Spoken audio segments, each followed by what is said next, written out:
Assalamualaikum warahmatullahi wabarakatuh. Perkenalkan nama saya Erliana Fajarwati, NIM 21053561483. Di sini saya akan mempresentasikan tentang proposal yang telah saya buat yang berjudul tentang analisis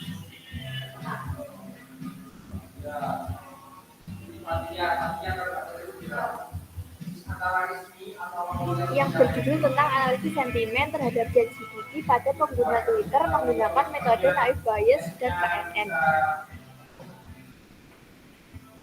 Pertama yaitu tentang pendahuluan yang berisi latar belakang. Sekarang teknologi berkembang begitu pesat sehingga hampir seluruh aktivitas manusia berbasis teknologi.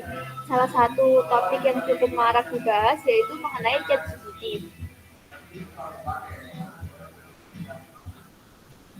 ChatGPT ini merupakan teknologi berbasis chat dengan dukungan AI.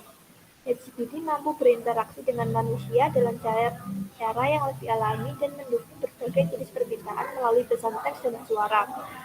ChatGPT sendiri memiliki banyak manfaat pada kehidupan sehari-hari, mulai dari bertanya mengenai pendidikan, hiburan, keuangan, hingga kesehatan. Tetapi sebuah teknologi akan selalu berseberangan dan memiliki kekurangan pada sisi kemanusiaan.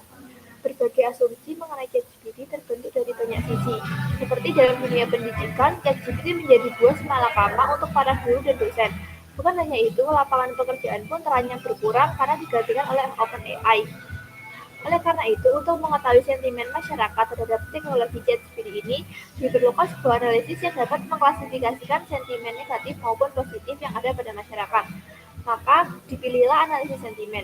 Analisis sentimen merupakan proses menganalisis pendapat atau opini, evaluasi, sikap, penilaian, dan emosi seseorang, terlepas dari apakah pembicaraan atau penulis berbicara tentang subjek, produk, layanan, organisasi, individu, atau kegiatan tertentu. Penelitian tentang analisis sentimen sudah dibahas sebelumnya oleh Rivaldi, Akbar, dan beberapa peneliti lainnya. Namun, belum ada yang membandingkan atau menggabungkan kedua metode naive Bayes dan juga KNN. Maka dari itu, peneliti akan mencoba untuk menggabungkan kedua metode tersebut. Rumusan masalah. Adapun permasalahan yang ditemukan oleh peneliti, yang pertama yaitu belum adanya penelitian tentang analisis sentimen terhadap aplikasi ChatGPT yang menggabungkan dua metode yaitu metode naive Bayes dan KNN.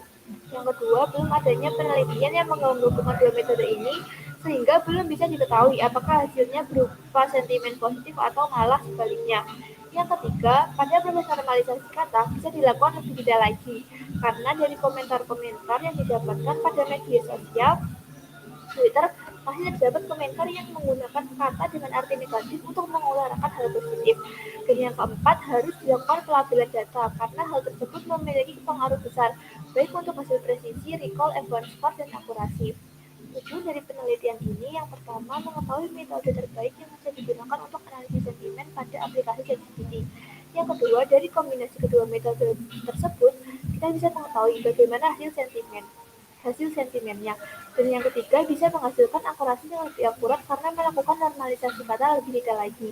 Dan yang keempat, bisa menghasilkan nilai akurasi, presisi, recall, dan F2 score yang lebih tinggi.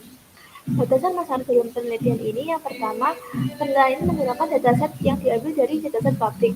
Kemudian, meskipun menggunakan dua metode, tetapi dalam normalisasi kata tidak menggunakan semua normalisasi yang ada. Yang ketiga, pengukuran kualitas sentimen dengan mempertimbangkan bahwa hasil sentimen dianggap baik jika akurasi sentimen positif lebih tinggi daripada sentimen negatif. Dan yang keempat, penelitian ini tidak membahas masalah optimasi yang akan digabungkan dari kedua metode yang telah dipilih. Manfaat dan kontribusi penelitian. Yang pertama, metode yang dikembangkan ini mampu memberikan hasil sentimen yang baik terhadap aplikasi ChatGPT. Kemudian, dari gabungan kedua metode ini memberikan kontribusi baru juga untuk mengembangkan penelitian selanjutnya. Kemudian ada bab 2, pada bab 2 ini yang pertama adalah landasan teori. Pada landasan teori berisi mengenai pengertian analisis sentimen, naive Bayes, KNN, ChatGPT. Lalu untuk penelitian terkait, ringkasannya ada pada tabel berikut ini, yang mana dari 8 penelitian ditemukan bahwa belum ada yang menggabungkan antara metode naik bayar dan KNN. Maka peneliti mencoba untuk menggabungkan kedua metode tersebut. Untuk kerangka berpikir penelitian ada baseline penelitian, problemnya, kemudian juga jelaskan solusi yang diusulkan. Kemudian pada bab 3 ada metodologi penelitian. Yang pertama untuk metode yang digunakan yaitu tadi naik bias dan KNN. Naik bias ini dipilih karena merupakan sebuah algoritma yang mudah digunakan dan sederhana dalam melakukan analisis sentimen dengan menggunakan konsep probabilitas atau peluang dalam klasifikasi. Sedangkan metode KNN merupakan algoritma klasifikasi data yang didasarkan pada data training dengan jarak. Kemudian untuk data penelitian ini bersifat publik yang diambil dari Kaggle. Proses untuk mendapatkan data penelitian itu dengan dua cara, yaitu studi literatur dan juga crawling data. Kemudian untuk penerapan metodologi itu ada beberapa proses atau tahapan yang dilakukan. Yang pertama ada pengumpulan dataset. Dataset ini diambil dari Kaggle. Kemudian untuk data cleaning, kemudian yang kedua adalah data cleaning, yaitu proses ini merupakan normalisasi atau menyortir tweets guna memberikan data yang relevan serta terhindar dari spam. Yang ketiga ada proses pre-processing data, yang mana dalam pre-processing data ini dibagi menjadi 4 tahapan lagi, yaitu ada tokenize, yang mana proses ini memecah menjadi perkata. Kemudian dihasilkan TF-IDF. TF-IDF sendiri merupakan teknik untuk menghitung berapa kali suatu kata muncul dalam sebuah dokumen. Yang kedua ada case folding, yaitu mengubah teks menjadi huruf kecil atau huruf besar. Dan yang ketiga ada stop word removal, yang menghilangkan kata-kata yang tidak memiliki makna yang signifikan. Kemudian yang terakhir ada stemming, yaitu menghilangkan imbuhan kata. Kemudian untuk penerapan dari algoritmanya, yaitu menggunakan dua algoritma tersebut. Yang pertama ada algoritma naik bias dan juga algoritma KNN. Kemudian untuk hasilnya, setelah data diproses dengan kedua metode tersebut, maka akan diperoleh hasil berupa data yang menunjukkan kategori positif, negatif, dan netral. Pada saat klasifikasi, algoritma akan mencari probabilitas tertinggi dari semua kategori dokumen yang diujikan. Selanjutnya, data tersebut akan divisualisasikan dalam bentuk diagram akan menghasilkan grafik dari masing-masing kategori. Untuk evaluasinya, dilakukan dengan cara melihat tingkat akurasi metode melalui confusion matrix dan tabel akurasi serta presisi untuk tiap model. Sehingga dapat dilihat dan hitung nilai akurasi, presisi, recall, dan advance score.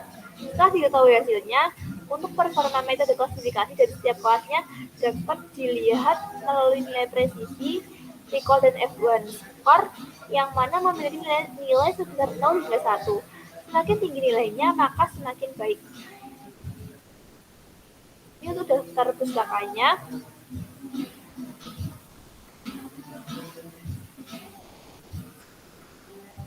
Sekian presentasi dari saya.